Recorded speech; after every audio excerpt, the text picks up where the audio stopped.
Okay, I'd like to call the meeting to order. This is a joint meeting of the Missoula City and County Local Government Study Commissions, and we're talking about, I think, the first public meeting for both of us, which is scheduled with City Club on March 18th.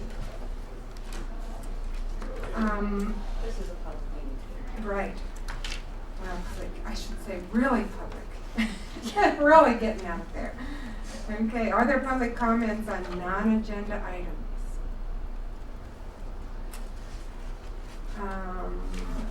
So, we can just get straight to business, right, you guys?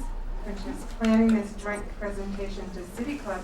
And I sort of thought you all had something in mind. Do you already have something in mind? As I suggested beforehand, you folks have had twice as many meetings as we have, and you've been really up on this, and so we're following your lead, I believe. Okay. And what we've done today is Gary Glenn is our new coordinator for the City Study Commission, and he put together a slideshow, and we hoped that we would have an overhead that we could put that on. We don't have that available. Maybe what I would ask is for Gary to just go ahead and address the subject of each slide without saying specifically what's on there. No, I really doubt that. You have it right in front of the screen. Okay. Well, you want me to just run through them very quickly? Well, basically what we're talking about is, describing the constitutional requirement that cities and counties hold this election every 10 years. And then we would describe the city charter. And we would describe a little bit about what state law allows. That is the, executive council, the manager council, the charter forms of government. So the different forms of government, and talk a little bit about what happened at the last, with the last commission in 1994. That is, the city charter was developed, and that we got nonpartisan elections and that sort of thing. So that the audience has an understanding of what's possible, what we could possibly do. And that the city and county did not meet 10 years ago, so there could not be a discussion about city-county.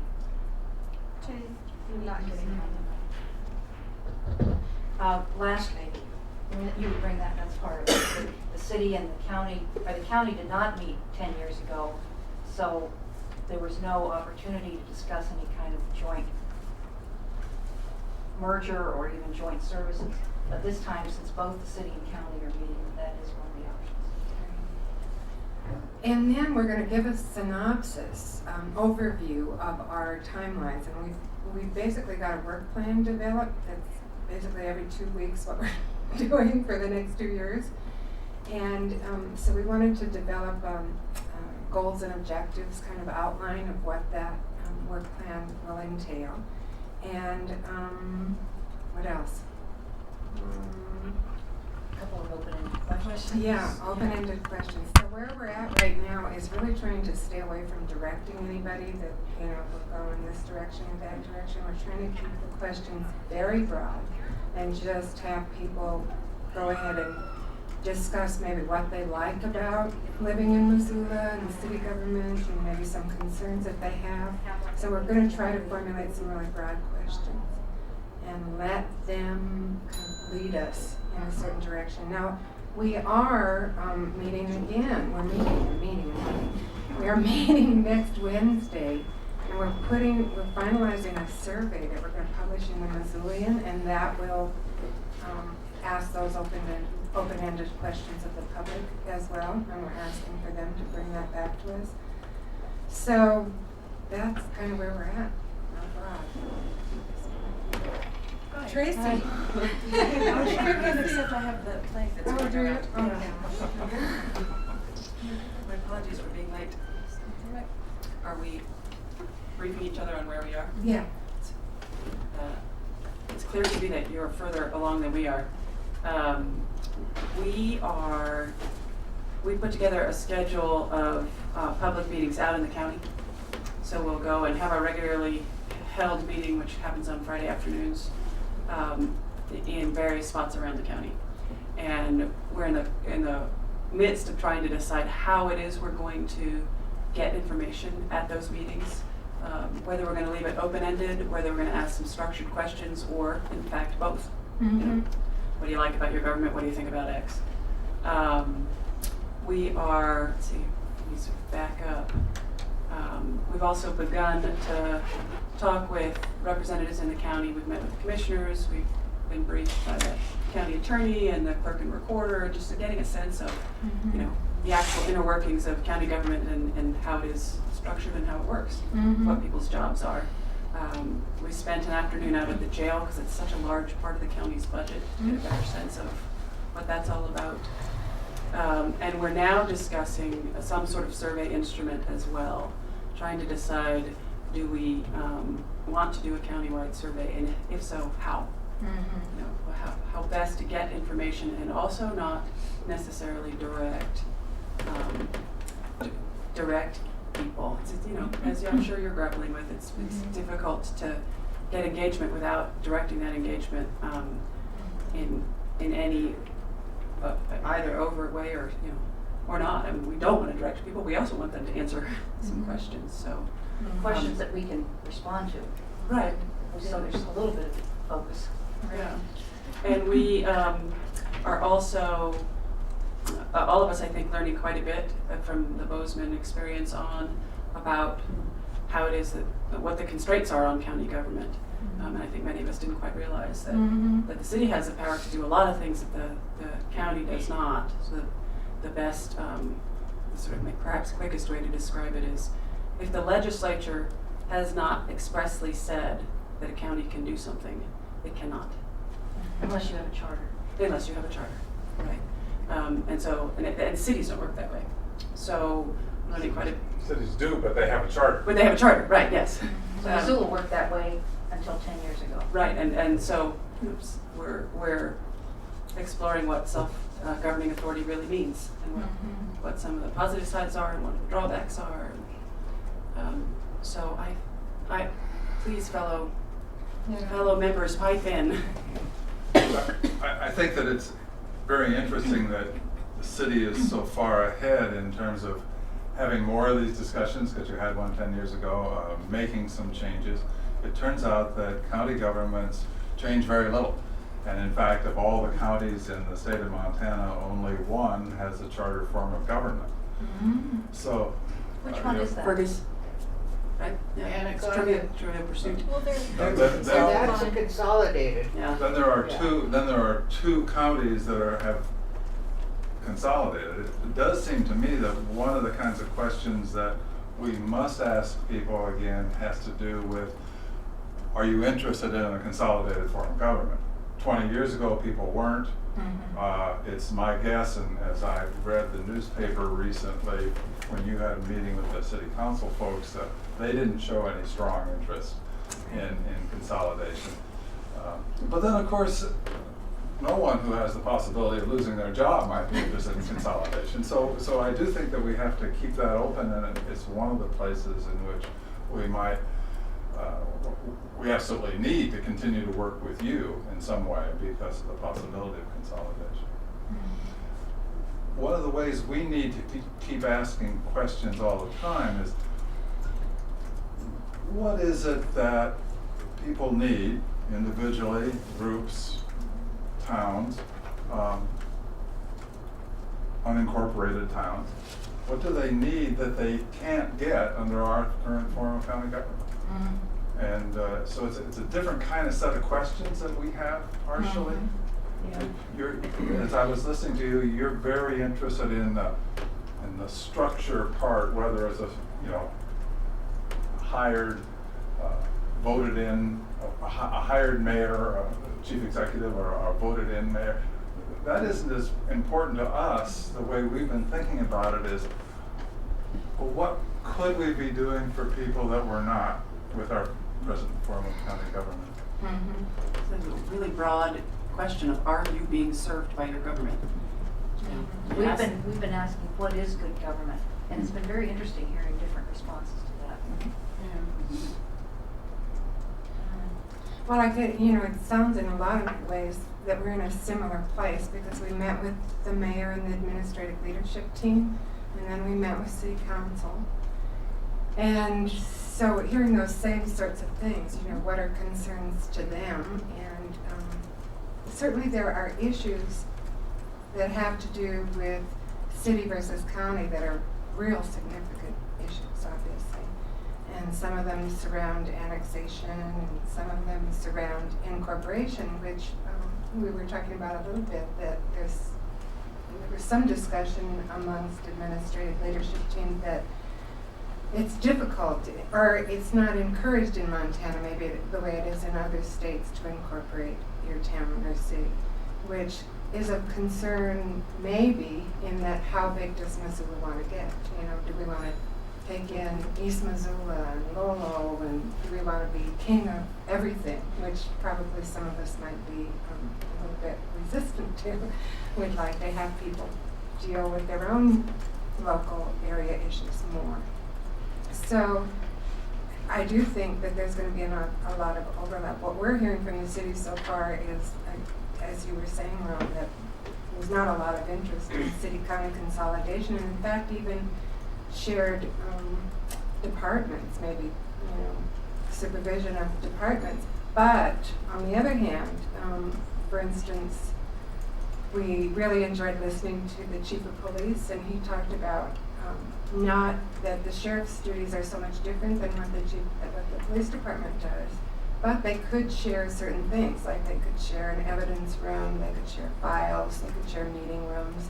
So I think, you know, we could talk about those kinds of things as well that maybe aren't as controversial as consolidation.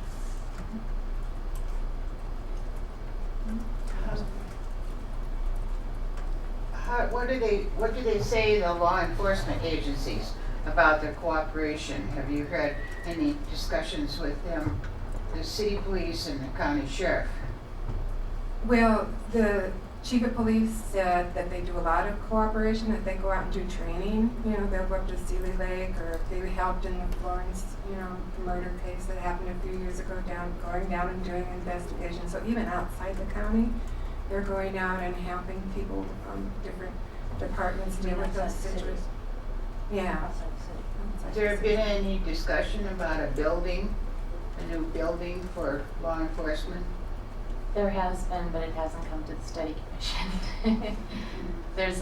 There's some talk about co-location, and Chief did speak about co-location of the services of surrounding police and sheriff services, and that's where the sharing of evidence rooms, the sharing of property places, and databases, information infrastructure, that sort of thing would be beneficial. Communication systems, he said that there was a lot of benefit that he could see in terms of co-locating and locating and provisioning certain types of services that both departments use together, but he didn't see a consolidation of the two departments as being something. He said it's easier to talk about than it is to do. Thank you. Ron. I think if one is talking about consolidation, then you have to be talking about what sort of efficiencies you might get. And so I'm really pleased that you were asking those questions of law enforcement.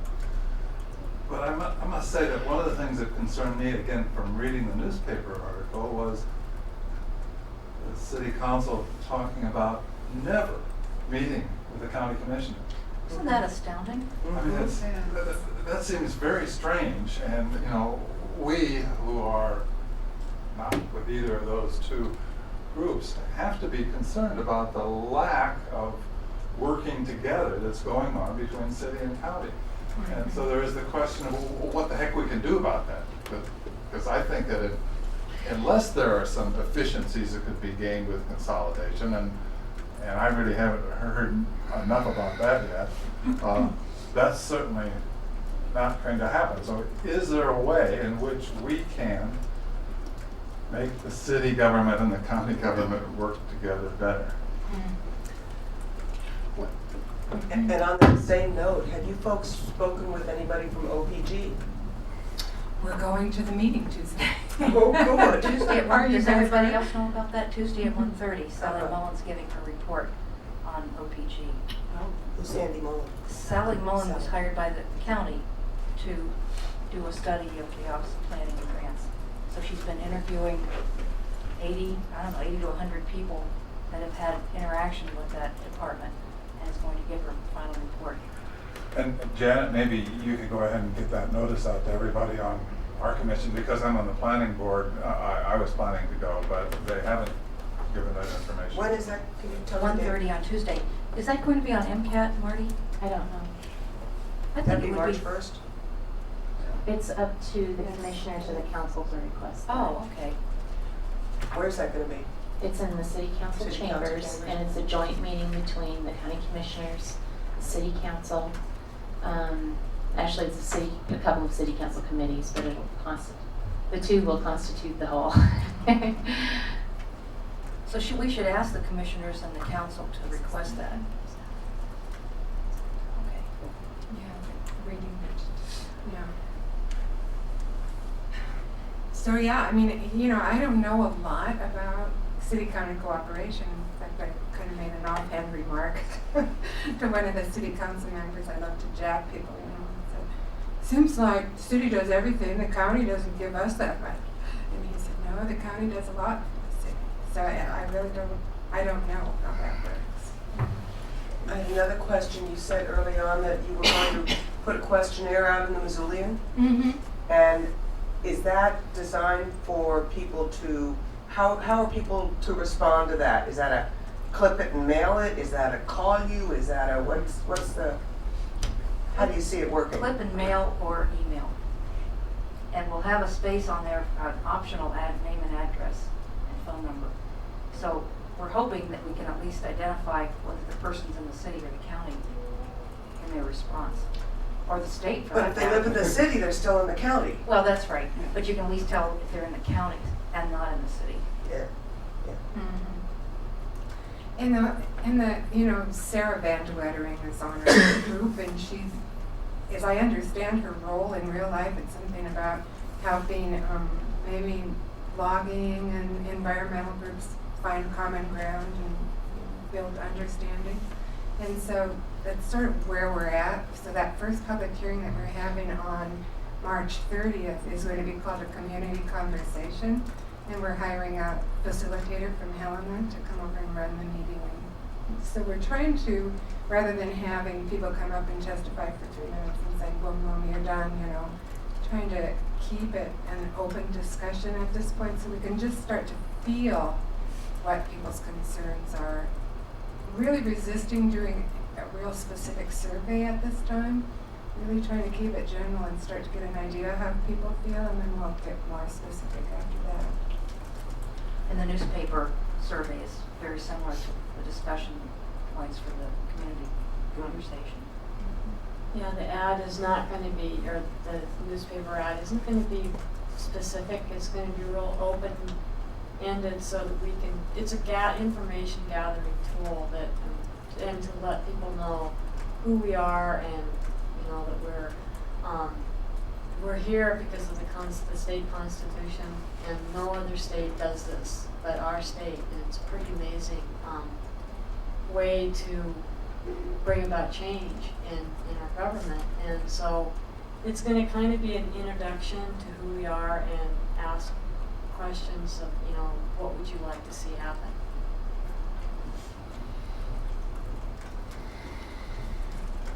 We've had quite a bit of conversation in 2 or 3 meetings about a survey that would be handled by a professional organization, perhaps the Business Bureau here in town.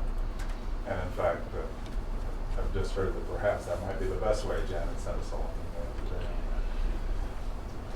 A lot of us have concerns about any kind of survey, simply because of the randomness and what the heck they mean. Perhaps what you're doing will be broad enough to go ahead and do some informing. I am afraid of any of these surveys as a basis of action. That's That's quite right. different than saying, oh, well, yeah, we know a bit more now.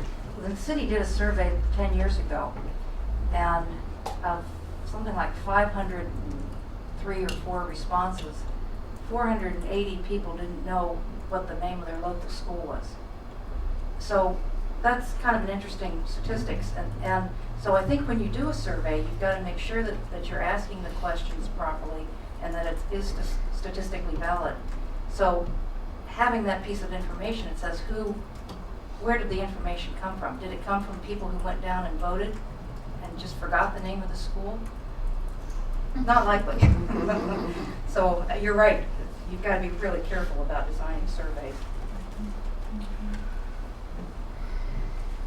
Well, there's a lot of patchwork that has to be done to get the city and county together, the way I see it. There's a lot of people that live out in my area that want absolutely nothing to do with what the city does. I mean, they absolutely don't want anybody messing around with their life. And they can read about it every week in the newspaper after the city council meeting. And the city has a really bad image for a lot of people that live out in the county because they fight all the time and they can't agree on anything.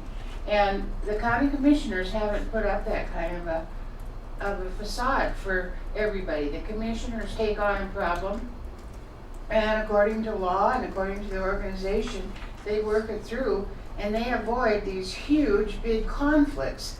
And the city is always out to grab some more land or force somebody to do something where the county asks permission. There's a great difference between the way they operate. And the county asks to do it, the city says you shall do such and so, and we're gonna make you, and it's gonna cost you this much. And that's the impression that they give to the people who live out of town. And a lot of my neighbors have gone out of town because they can't stand the city. They don't want that kind of a life. They don't want somebody shoving it down their throat. So for that kind of an instance, there has to be, if there's going to be cooperation, you have to have respect for the people who do the job, and the people that are doing the job have to have respect for the people that they're serving. And I feel that the county serves the people. They plow our roads, they keep our travel paths open, they see to it that we have the necessary things for us to live. Where the city takes over the county land and they forget that they plow the snow out. They have great big ruts in their streets anymore. Where it used to be county, now it's city, and they have huge ruts. So the city doesn't provide the same level of services. So that is the kind of thing that we have to look at, is some cooperation, getting along together, and having an image of service to the people instead of making the people serve the government. Where End do of you speech. live? Where do you live? I live at Potomac. I used to live in town over by the Jefferson School. And when we lived in town, why, we had these deep ruts on our street. You couldn't back out of the driveway because the city never did anything with the streets. But when we moved in the country, the snowplows come by and they shove the snow out and you can get out of your driveway and go on about your business. And there's a big difference in those kind of things. When they took in a bunch of property up in the Rattlesnake, the people that had lived up there had gotten early morning snow plowing in the wintertime, and they could get out. They could drive out to their jobs. But when the city took over, they didn't plow the roads anymore. So there's a real difference in how they operate. Well, I certainly think that we can work with each other to make sure that services are being provided more efficiently. I know that there are some interlocal agreements that deal with services, and I think that, you know, obviously you've identified a problem that I'm sure a lot of people think is something that there should be something done about. So I think that's one of those things that we could maybe look at, since it obviously inspires such passion. It is. I'm very passionate about that. It's all about money and it's all about power. And when you go and look at your government, it's about power and money. The city taxes are a lot higher than they are in the county.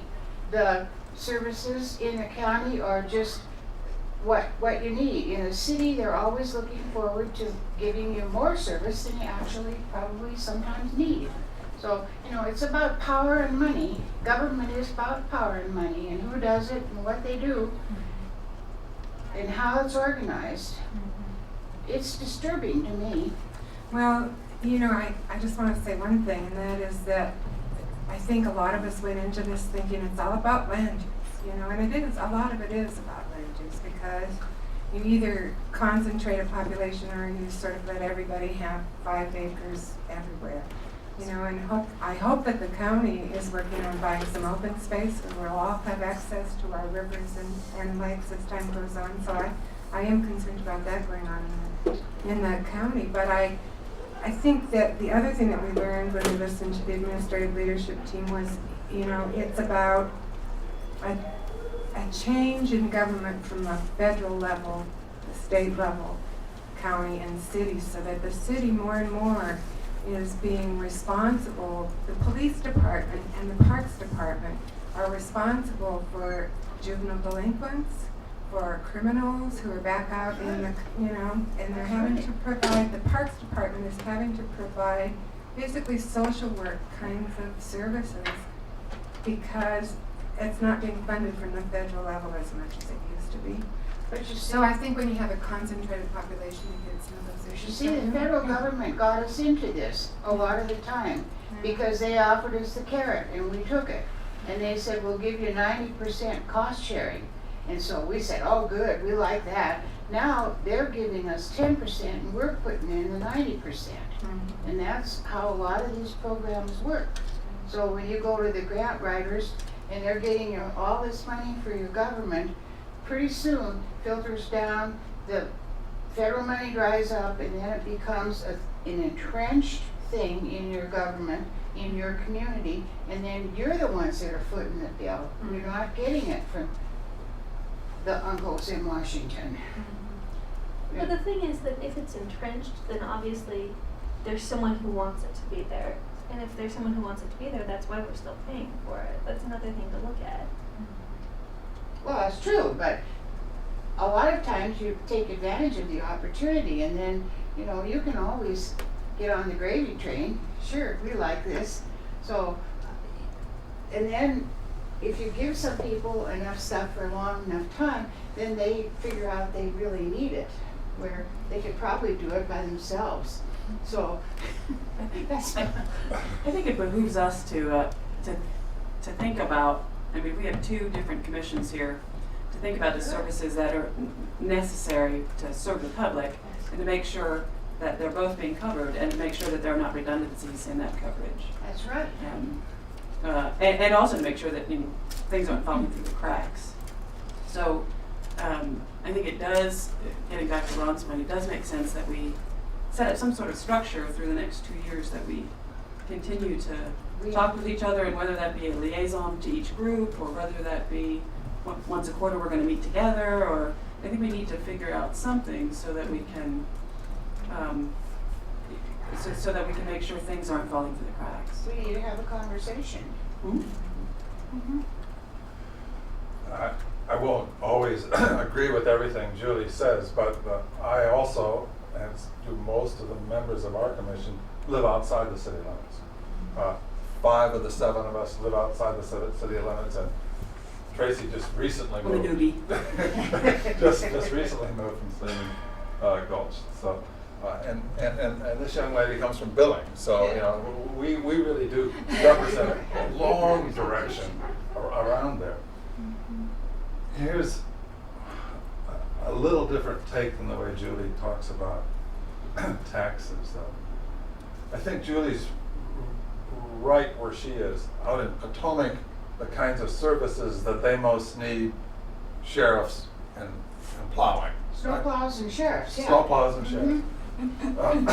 But in fact, where I live, in Petty Canyon, I think that maybe there are 2 people who work at home out of 80 residences up there, but people work in town. And in fact, we use city services.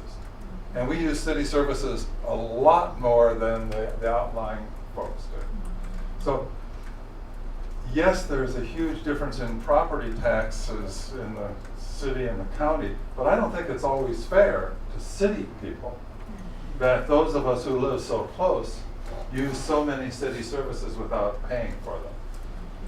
I don't think that we, with this commission, can do anything about that problem unless we consolidate it. I don't think we can do anything about that problem because the way state government works is that taxation is clearly in the hands of the state and only marginally in the hands of local governments. So I ended up spending about 6 years thinking about taxes in state government, and the basic point is that they love to hold on to them. It's true. Well, you know, one of the things that we learned when we met with the administrative leadership team, and I'm not sure what the numbers were, but a pretty good sizable majority of tickets that are issued by police officers, like speeding tickets and things like that, are issued to out of city county residents. And so there's another draw from the city on residents who live outside of the city and the county, and that was kind of an interesting thing that we learned about the police force draw on out of city residents. It's another thing that draws the law enforcement away from other things that they should be doing. So that was one of the interesting things that we learned. Well, I think it's good that we're talking about this together, but I guess what we really need are the citizen comments about what do people outside the city think about it, people inside. So maybe as we talk about our individual surveys that we're planning, we should talk about something down the road on that question. And how to share our data. Yeah, that's right. I mean, Julie's discussion of what she and her neighbors think of the city is really relevant to the city. You know, that's the perception, even if, and perhaps even reality. It's a good thing to know that people in the county see that, and it's perhaps why they choose to live in the county and not in the city. I mean, that's a piece of information that's useful that you're not going to get from a city respondent because they're not out of town. You know, so we should figure out a way to cross-fertilize what it is we're hearing from the public. Or do a joint survey on that issue. Yeah, or, you know, and when we're in Sealy and when we're in Clinton, and we're going to be hearing frustrations, no doubt, about city government because all those people use city services. So we should just figure out a way to share that. I know I'm jumping ahead on the agenda, but down to discuss ways the two commissions can work together. But maybe we should do that. Or we can put it off. I guess the other thing that we've been talking about is the sewer system, the impact on the river. I mean, there's so many issues to the city. It's almost overwhelming, at least for me, to start thinking about the county interaction with the city in this way, because I feel like the city gets bombarded so much by its own citizens. To start hearing the counties coming at us is like, I'm getting defensive already myself. I'm not part of the city, so government. But you know what I mean? It's a bit.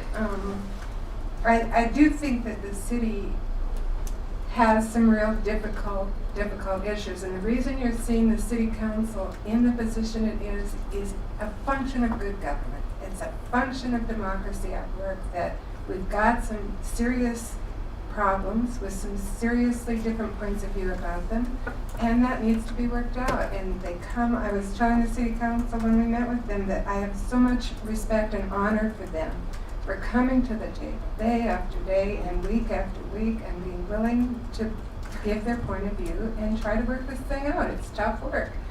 Now, you don't always respect the way they talk to each other, but you have to respect them for coming and trying to look at it. And, you know, I'm sorry if county citizens feel that the city council is doing something wrong, because I think they're doing things absolutely right. And I think we're going to get the best answers as a result of them working so hard and representing everybody in the community. I honestly believe that. Yes. Well, it seems to me that the city council runs the city of Missoula, and the county commissioners run the county. But where does the county overlap into helping run the city? I wanna know why you're own the county, the county fairgrounds in the middle of the city. I want some money for that. Well, Or I want you to get I know, a real swap estate something. business. Yeah.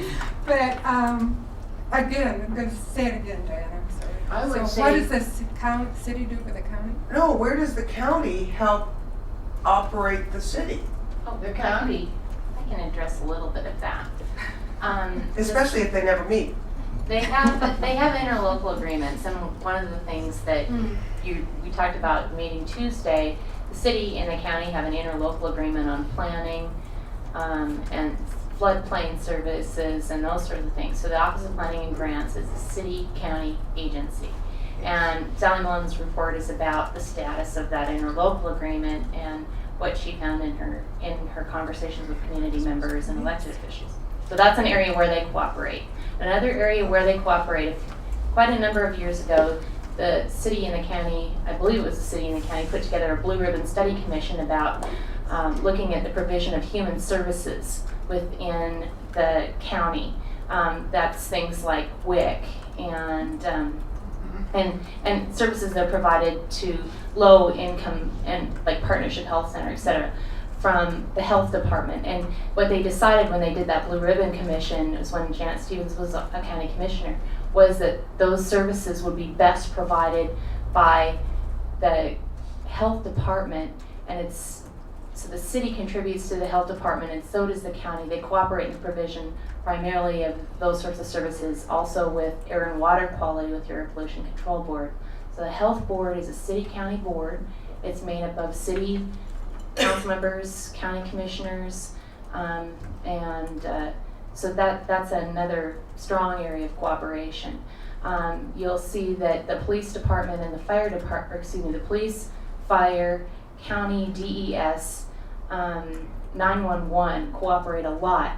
911 is a county agency, but they dispatch to the city police, the county sheriff, the fire department, rural fire.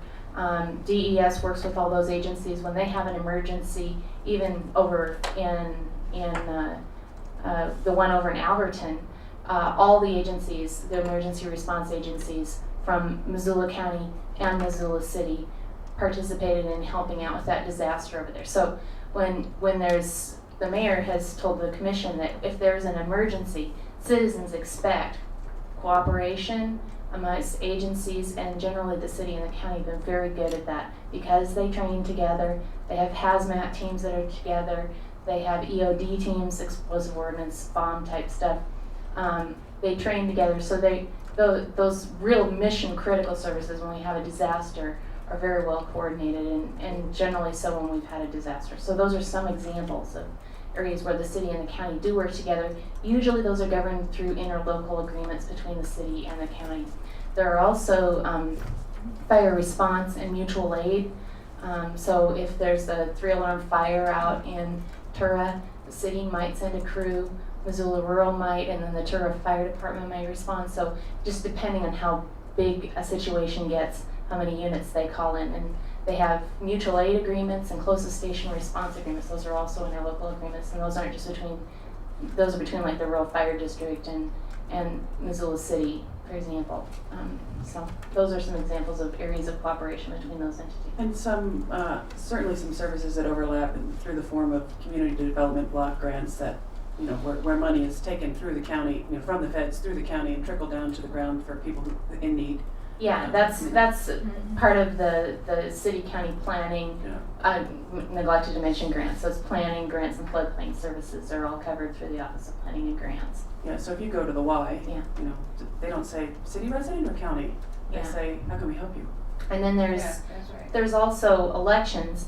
I don't maintain a separate list of registered electors. We use the county elections office, and the city pays the county for the portion of it for conducting municipal elections. So it's just we budget for the election, and the county election administrator oversees the city election.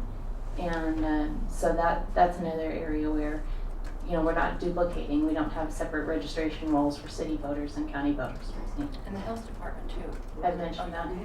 I just wanted to point out really quickly, this is Marty Rabine, and she's the clerk and recorder for the city, and thank God we have Marty, and tell how wonderful she is. That's a wonderful example of where we might start as the interlocal agreements and see what we already have.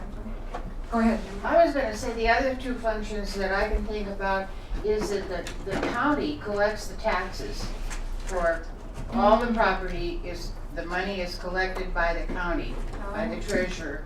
And also, the county keeps the records for the county. They keep the deeds and all the land records for the county and all the records of births and deaths and all the official things, all those official information on the county. And the county is in charge of that. It's a main function of the government. And then the county houses the courts. It has some different, jobs to do. But the people that live in the county, all the people benefit from that. And just like Marty says, it's city county health department, city county planning department, it's cooperative agreements.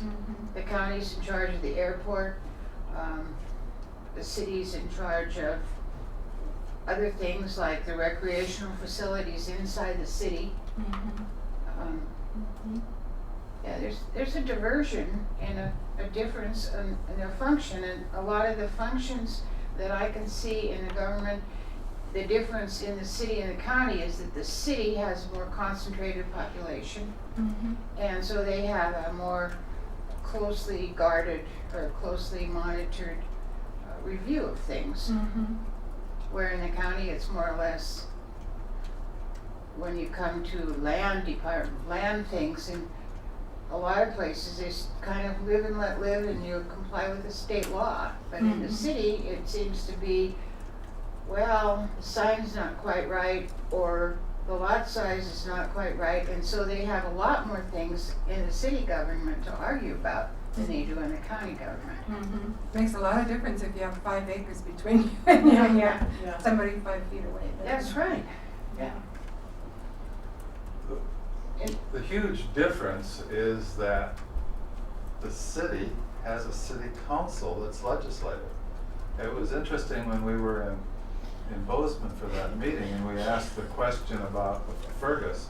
Well, how, when they went to a county charter, did they change anything? They changed very little. What they did was they took the 3 county commissioners and said, well, today we're not administrators, we're legislators. Yeah. And so, but right now, what happens is that the decisions that county commissioners make are 95% of the time anyway, administrative decisions. That's right. And a city council is actually a legislative body. So our two groups are going to hear very different kinds of things because you already have legislative powers that we don't have. Yeah, that's. Well, I would be really interested, Ron, in hearing a little bit about your knowledge of incorporations and making that more attractive. Because you can imagine that a citizen of Missoula would like Lolo to incorporate. We would like Sealy Lake to incorporate and take care of yourself. Have your own police department. Have your own, we don't want to have to take care of everybody when you're living really in a town that it seems to us should be incorporated and you should be thinking about having your own services. I think you might get kind of a ruckus out of areas when you talk about that. Because people feel a strong sense of identity with their particular communities. There have been some efforts to look into incorporating Lolo as far as finding out the information. Can Lolo afford itself? We have not had much cooperation with the county for getting the information to help formulate a determination to see if Lolo could afford themselves. As Missoula is the only municipality in the county, all tax revenue from city and county comes into the county. So to determine what would be a tax revenue for this particular mapped out area is where we're running into kind of a sticky wicket. getting those kinds of answers. You know, we know that we could probably continue with certain services that are, you contract them with the county, should Lola choose to do that. So right now it's an informational gathering stage. There are some people just trying to get fired up about it again because the letter from the city refusal to annex sunsets in December of this year, I believe. So maybe the city would renew it, who knows? Right now, we're just trying to figure out, can we afford ourselves if we use this particular area or that? Because frankly, some of the areas that you look at to incorporate or to include in incorporation are so substandard for maintenance and quality. Like the hill in Lolo is pretty much a disaster. The flats are, you know, a floodplain. And to have to be responsible for those is also cause for concern. And then Miller Creek is coming. Miller Creek ain't coming that way, no. We're giving it to you. No, you got them, you put them there, you can help. Well, I know they're talking about that in Sealy Lake, but I don't think they can afford it, to get a government together and run it, because I don't think they have enough tax revenue, but people up there say they want to be their own boss. Yeah. Mhm.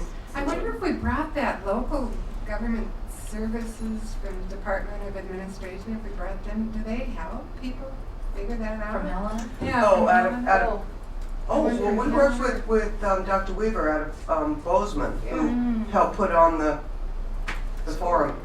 And got as far as we could with him, but then got kind of stymied locally.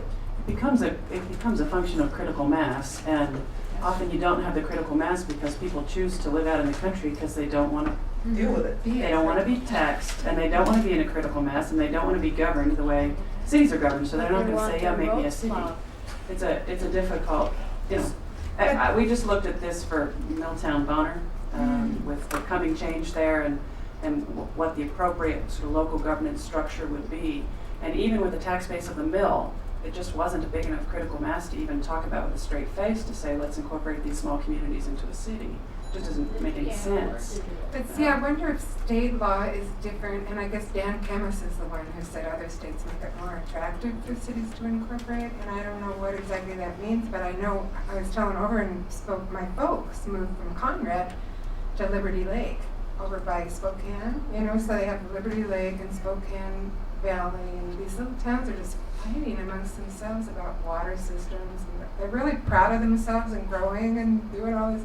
It's like, it's a wonderful thing to be a city over there. I think one of the things that we have to look at that you don't, our commission, to look at is if we had a charter form of government in the county, is there any way that we can give any extra power to Lolo and Potomac?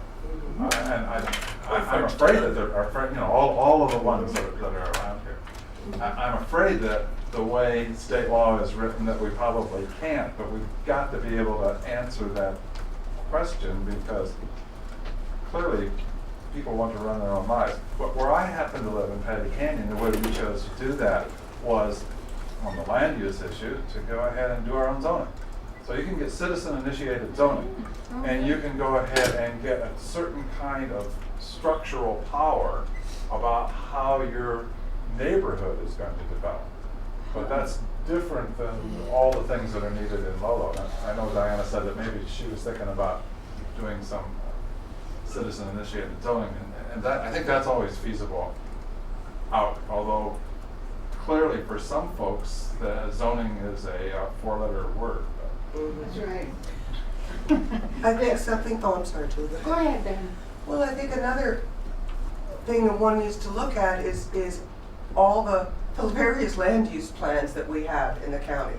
Okay, one seems to swallow up another, and yet developments are passed and allowed to be implemented before a new land use plan takes hold, it's like we're missing some kind of a continuity here and a parity and an appreciation of, everybody goes through this huge public review process without public comment really being implemented in whatever the end result is. And in part, that's because the county does not have self-governing powers. Exactly. So when legislators in Helena take away growth tools, Mhm. the county is left saying, this planning document that we spent 5 years creating is really a vision document.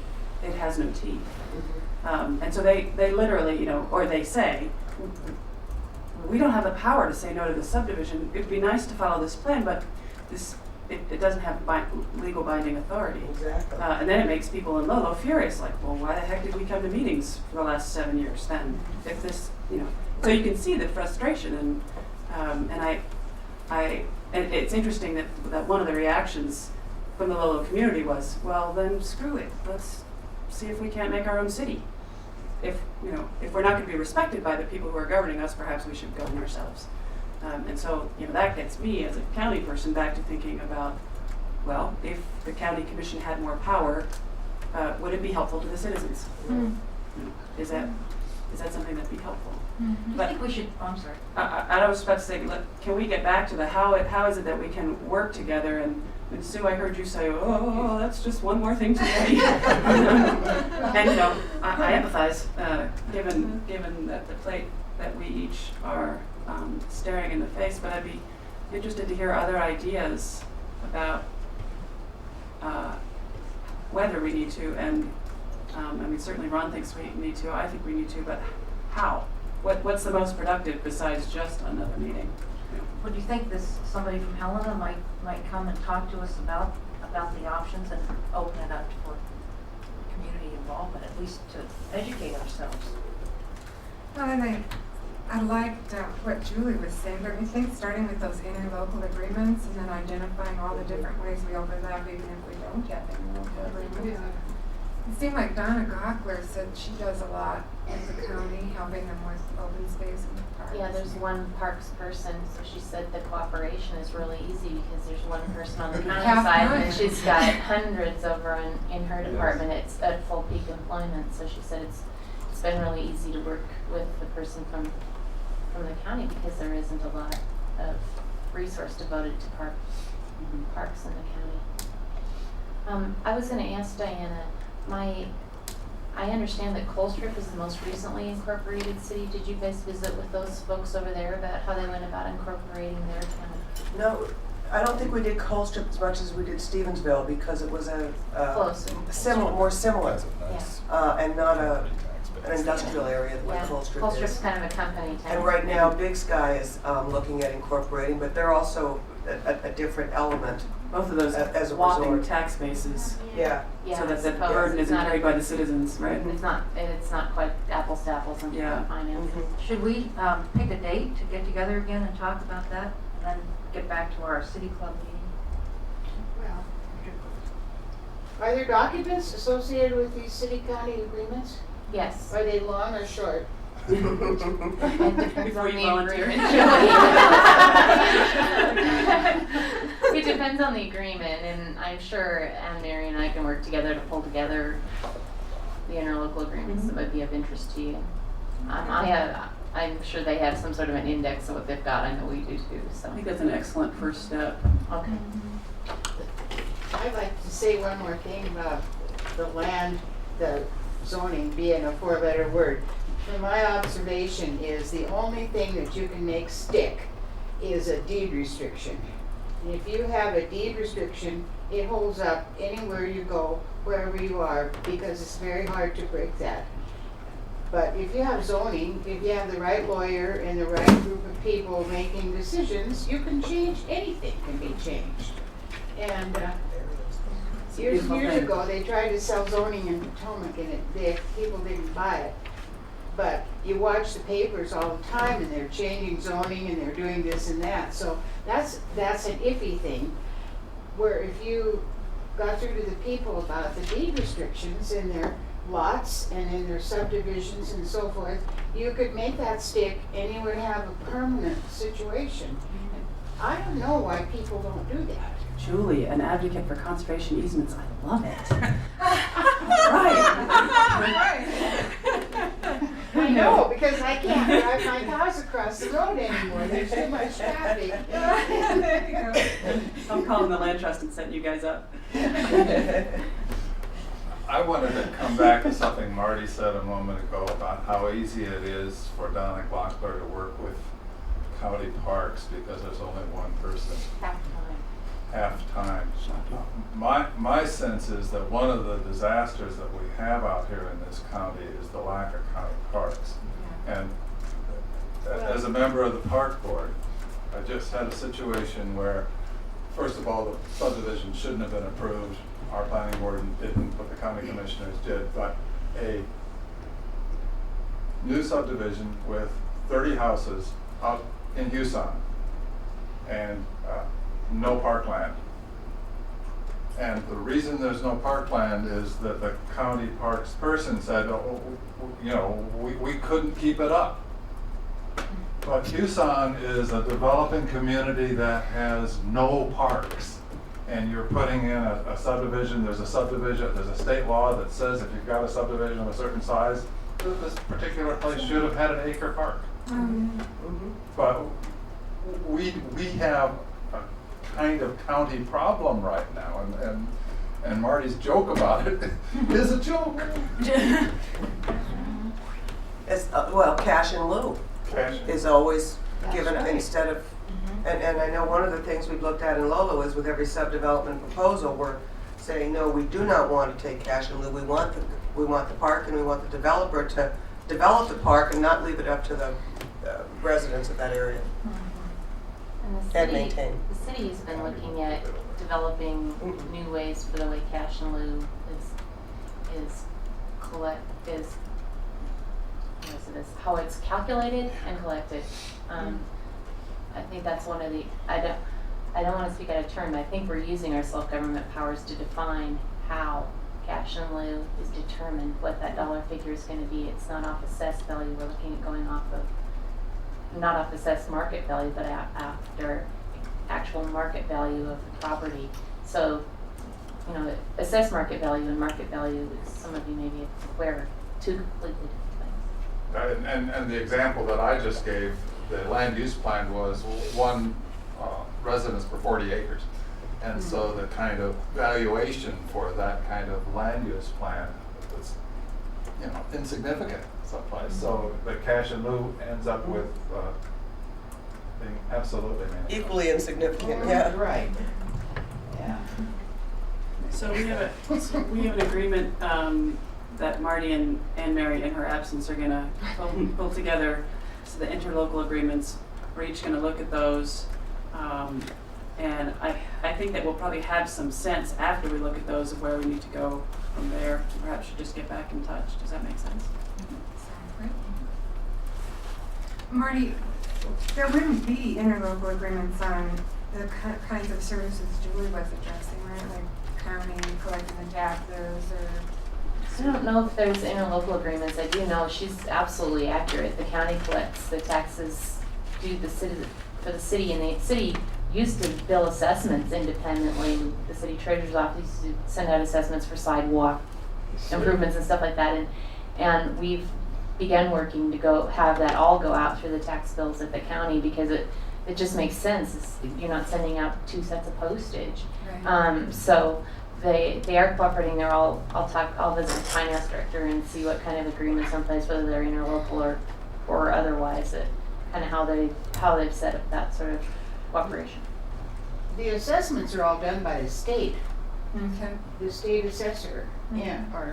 Oh, I'm talking about like assessments for special improvement districts that the city levies. You know, those sidewalks and curbs that Yeah, you that's all put down on your tax. That's part of your tax bill. Right, and it didn't used to be. The city used to mail that out separately, but since Brent Rampart has come on, that's one of the things that we've had the county begin adding that to bills as well. So you just get one tax bill and it has everything on it. So in other words, if you and Anne Mary would get the interlocal agreements together and sort of brainstorm and think of anything else you Yeah. applies, that would be Yeah. helpful. Okay. So we have a meeting on March 18th. Yay. What are we doing at this meeting? Who is the city club? The county folk want to know? The Who city are these club, people? Who are the people? the city club is a national, I don't think there's, maybe there is some kind of a loose organization. I think the oldest one is in Cleveland, and it's been around for 100 years. They even have a building. And the purpose is supposed to be nonpartisan, a discussion place where citizens can come together to talk about issues of interest to the community. So a group of people in Missoula formed it, I guess, last year. And they're meeting at different places, most recently at the Florence Hotel on the second floor for lunch. And one upcoming meeting is the Milltown Dam and drinking water. Water. What are the potential problems during dam removal, and what are the contingency plans? And then our group. And Dan Kemmis talked last fall about government, just in general, I think. So it's new, and so far it's been pretty straightforward, I think. But it remains to be seen in Missoula what it becomes. Well, why don't you say something about how it works, sitting around tables? And Oh, that yeah, sort of stuff? that's right. The program forum, format is for a short presentation. Peter Lambros talked about the city park. So he gave a short presentation on what the concept is, and then there were discussion items for each table, and then probably 20 minutes discussion by the people sitting around the table, and then each representative from each table stood up and gave a report on what their discussion had been. And how many tables were you talking, Jane, about? Maybe, oh good, you got an assignment in, Mary. You weren't here. I don't think so. It's easy. It was Marty who signed you up, actually. What's that? It was Marty I'm who at signed fault. you up. Job for you guys. Yeah, I'm sure you believe that also. I think there were, I don't know, maybe 15 tables or so. Okay. So what, Dorothy Crocker is the one who's been sending us emails, and she said, we would, each group would have 10 minutes to make a presentation.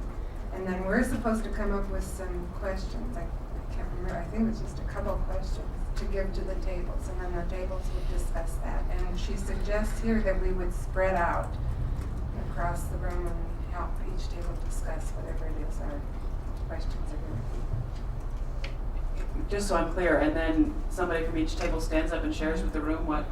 They walk around with a microphone, Okay. and at least one meeting, somebody was taping it. I don't know if somebody takes minutes or comments or. And then at least one meeting, there were cards on the table, so if you had some other comments you wanted to share, written. Right. So it seems to me that we could either ask process questions or substance questions, or both. We could say, we could lay out, here's our process, here's how we're going to go out and get information, what do you think? Or we could say, what do you think of city government, or what, we could ask, see what I'm saying, the difference between those two. I mean, I think we're early enough in our own processes that we can ask those process questions, and but I don't know how big this group is, I don't know who they are, so I don't know if it would make sense for My guess is that we'll probably have more people at this particular meeting than at any hearing that we'll ever have. a captive audience, yeah? Right. And so, we do want to be able to gather information and at least listen Mhm. and perhaps compile with Janet's help. Who are they? Who are these people? People live in the city. City residents. City folk. Business people, professors, lawyers, doctors? Well, John and Sue Talbot were part of the organizing group. There's somebody from the mayor's office on the steering committee. She just left. Claire. Who else? Miss Dorothy Crocker and her husband moved to Missoula about a year or two ago. So it's just citizens. I remember I was called first by Linda Tracy, so she was. Oh, yeah, I think Linda's on the steering committee. Oh, I was gonna say that I definitely think we should ask some substance questions because, well, I think it'd be a good place to start, and also I think that if we just ask process questions, people might get bored. Just to let you know. And on the process, go ahead. Well, she's right. We need substantial questions, and we need their opinion. If a lot of people have come probably from somewhere else and ask them, what's your opinion of this place? You know, what do you think of this place? I don't know, but I read a lot of things in the paper, and the people haven't been here very long. And they got a lot of ideas about, you know, how this place should be. You're reading about an opera house or something that somebody wants to build, and you think, wow, who thought that up? And then you think about something else that's going on. And I've been coming into this town my entire life to buy groceries and parts for the machinery that broke down, you know. And all of a sudden here we have this it's not just a town anymore, it's a city. And it's changed a lot. And I think it's very interesting that how it's grown, what the attitudes of people are. It's very, very different from the time when I was young and went to high school here, from the time that I'm old now. Aren't we all? And I'm still buying groceries. I'm still coming here to buy groceries, you know. So, yeah, and I think this is interesting, but I think Tracy's idea of the kinds of questions, 2 kinds of questions to ask and to tell what we're about to do and how we're going about the job and get some information, because you have to have a place to start a conversation. And are we asking the same, sorry for being an adult here, are we asking the same question at every table? Are we posing a different question to each table? Do we need to come up with a list of 18 questions or 1? Oh, no, I think 2. For each table, don't you think? And the same question? Okay. Oh, I thought that you folks already had your questionnaire that was about to go out. I'm just gonna say you want We're, to- So much. you know, You're we very always, close. we do everything by consensus, so that's why we're meeting on. So Wednesday, we will But we, finalize. Yeah, but we do you'll have finalize. some suggested, those 2 questions. Do you have those? Well, we had 3 yesterday. I want to suggest that, you know, if you folks have some questions, that we can easily assign to Dale and Tracy to come up with a couple of substantive questions of ours. I think ours are I actually. think so, yeah. Would you like me to read the questions based Okay. on the Dale's out of town. website? We want to know what citizens think about Missoula's present city government. We want to know what alternatives or changes to the present form of government would they suggest. Does Missoula's city government meet the needs of its citizens? Is Missoula's government structured to meet the needs of a growing city? Yeah. The third of those just fits perfectly for one of the county questions. Same thing. You'll be having an easy job. So we What could was just number substitute city Just and so- county. just city/county. Yeah. Does Missoula's government meet the needs of its citizens? Yeah. Either city or county. Although I think that we should ask those questions separately and specifically, because we won't be able to tell from the answers, because government is government.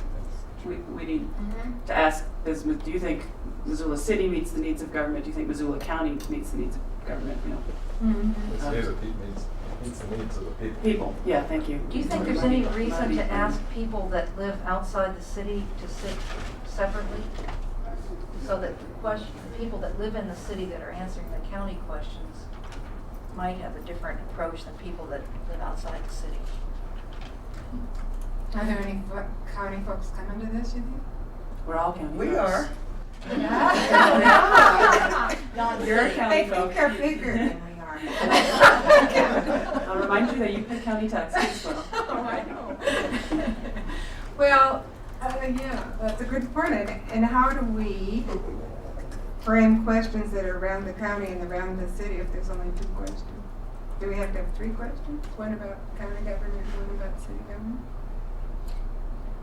Yeah, we might ask a third question that's really open-ended, that is a process question, which is, if you sat on this commission, what kind of questions would you ask? Or how would you go about asking them? Just get people to put themselves in our shoes as citizens and say, what would you do? Good idea. Just see.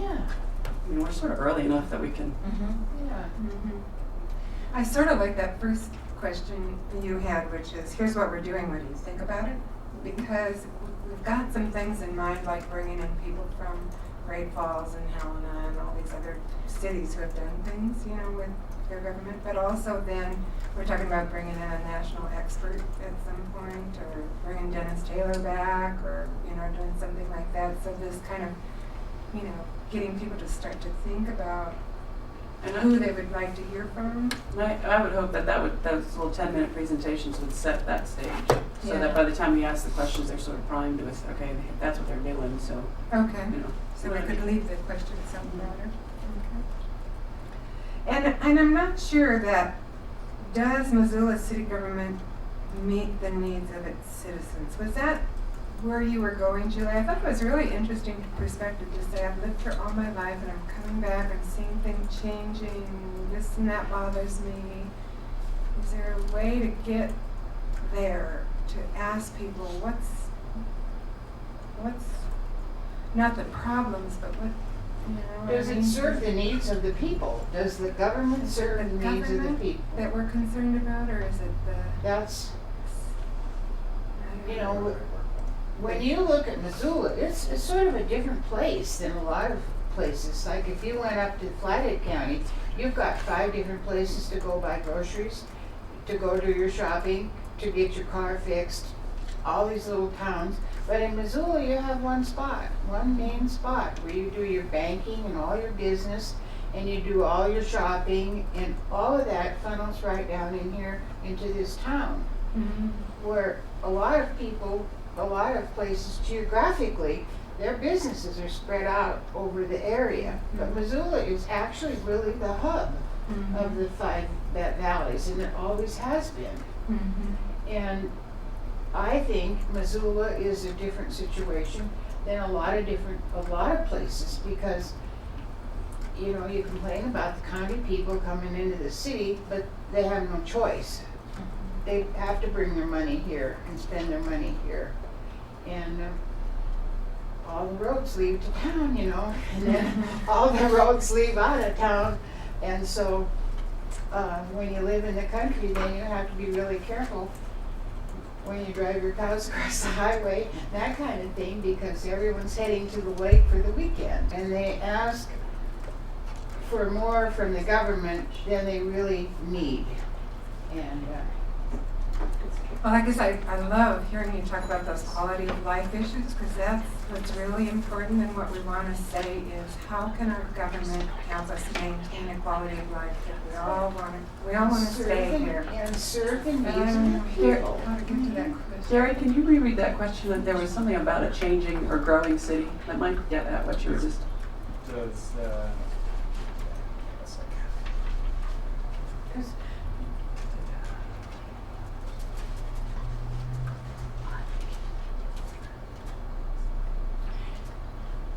Sorry about that.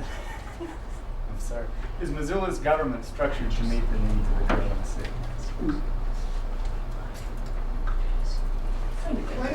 What did you say? Is Missoula's government structured to meet the needs of a growing city? That's a good question. How about how big do you want your city to be? Seriously, at what point can you no longer meet the needs in a quality fashion? When do you get too big? And do we want a metropolis here? Well, I think that's a question I would like to ask, as we go out and about, city and county level, because you could conceivably see Missoula fleshing out the entire county. But does Missoula City really want that? Don't you think, though, you need some more infrastructure information? There is some infrastructure and geographic constraints. It'd be nice to know that when you're asking the question. Do we have a sort of a carrying capacity? Yeah, Yeah, just, that's one right. of the developers said that the university could reach 25,000.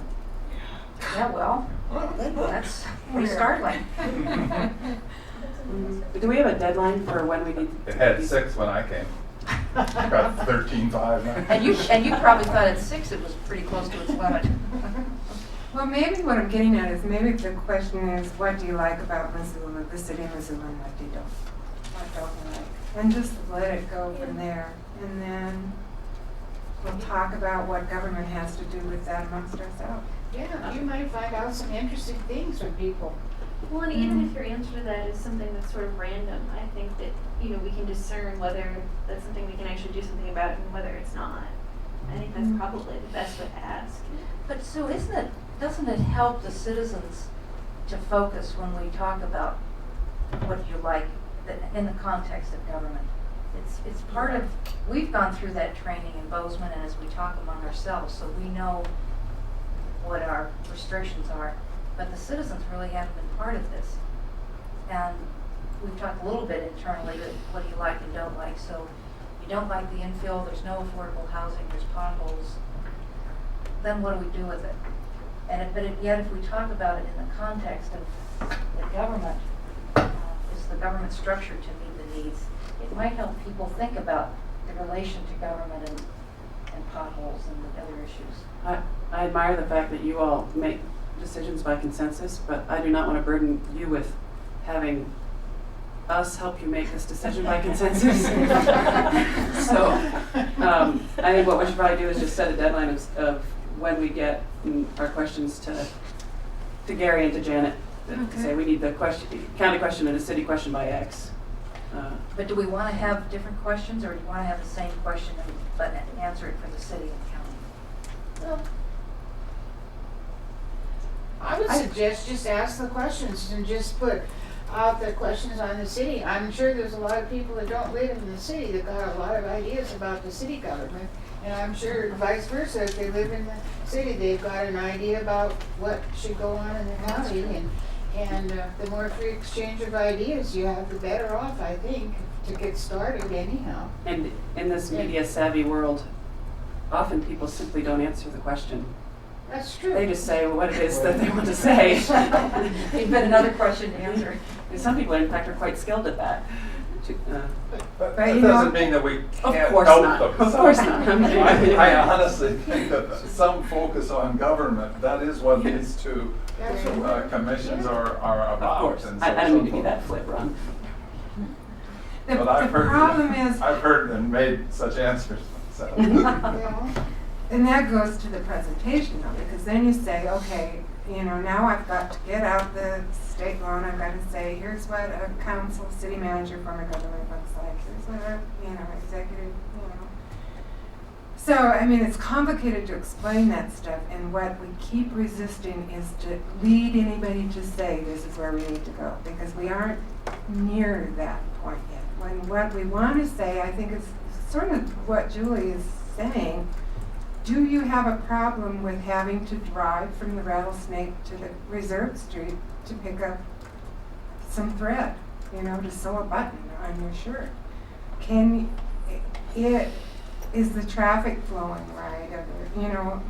Those kinds of issues, I think, are really where we want to hear right now. I'm not sure we want to hear.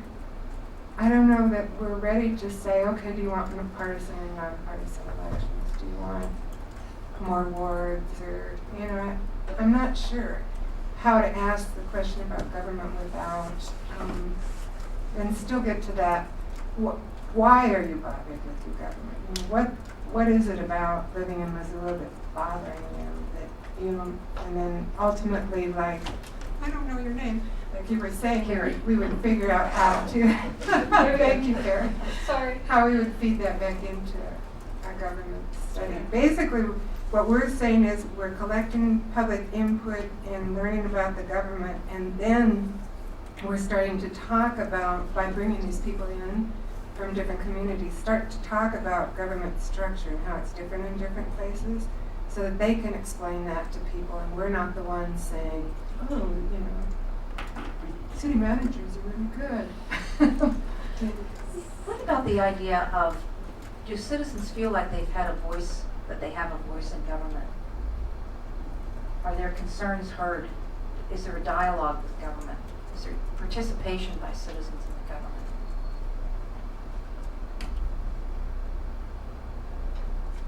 Well, Conversation stopper. Certainly, I think there's participation, but whether it has any effect on changing what the government's going to do. But is it really participation? You know, is it a speech in front of city council and is there conversation, or is it just a one-way dialogue, speech? Is there, I mean, participation really means give and take. So I think we're trying to roll everything we want to know into one question, which is not doable. So I think we each collectively need to think, okay, if we got one shot at it, what do we want to know most? Or what sort of idea do we want to tease out there most? And it might be about participation. It might be about, are you feeling served? Are you or it might be, what do you like? What don't you like? And it could be leading. What do you think about a charter form of government? I mean, but the point is, we get in an hour-long meeting. You know, I think that we're going to get interesting but fairly cursory stuff after we each spend 10 minutes, and after people eat food, and they discuss for 15 minutes apiece. We're going to have sort of 10 to 15 minutes of report outs from each of those tables, and it's, you know, so it's, I mean, The process is that they serve the food at 11:30, okay, so so we hopefully. get an hour. Yeah. Well, Dorothy has written, I bet, 3 times. You know, I mean, she wants to know what we're gonna do. I'm not quite sure why Why don't we that's just tell them, we'll give the important. presentation and we'll bring the questions to put at the table. well, I'm just wondering, how do we agree? Go ahead and Mary, help. Yes. It seems to me that if you have the opportunity to give a presentation, that's the time when you can really explain that you're looking at the form of governments and distinguish between the city form and the county form, because they're diabolically, and I meant diabolically opposed. I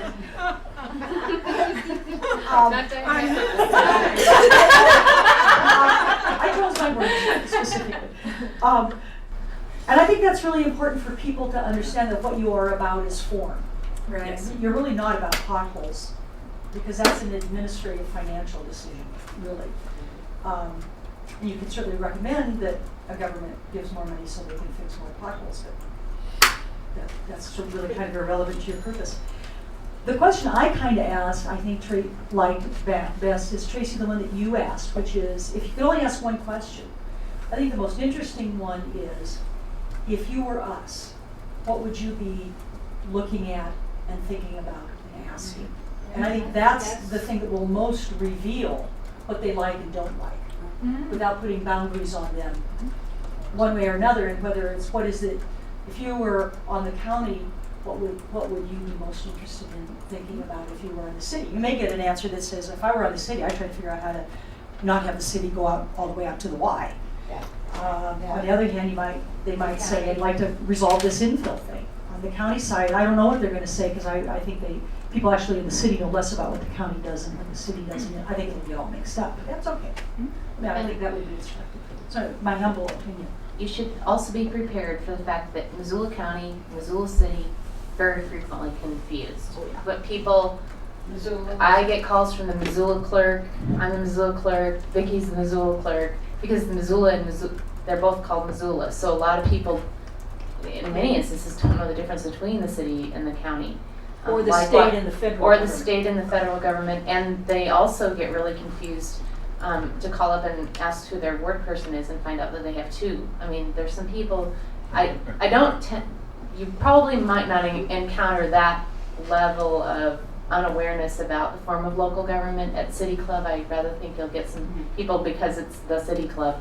You'll have some people who have climbed that learning curve a little bit more, but you should be prepared to explain a little bit about the difference between the city and the county, as Emery said, because a lot of people don't understand. So do Especially since they only get one tax bill now. Yeah. Do we think did I read somewhere 10-minute presentations that we're gonna give for? Mhm. Yeah, and that seems plenty long enough, doesn't it? Mhm. So we each do 10-minute presentations, we send out questions to the tables, we give people 15 minutes, 20 minutes to discuss, then we hear a report out. Okay. Okay, do we all agree on Anne Mary's question? Which came from Tracy. I think that's a very good question. I think it is a good question. That is good. So we need one more question, and we'll just share that with each other as time goes by. And as soon as we get at least a draft of our presentation, we'll just email a copy of that to you, and will you do that as well? And you'll just kind of know. Do we need one more question? Because if we ask it in two ways, from the city, from the county, that way we're begging to get two different answers, intentionally. We're intentionally asking them to think. I'd also like to make a pitch for what is good government, my broken record question. But it's very interesting to hear perspectives on it, and it gets people, even if they don't come up with anything, it gets them thinking. We expect them No, just what is it? Well, what is it? What is good government? I don't think it's necessarily bad to ask 3 questions. You know, a really broad, open-ended question like that could tease out some interesting thoughts. And if everybody flees from the "if you were us" question, we'll know. That tells us something too. Okay. Anything else? Anybody else? Yes.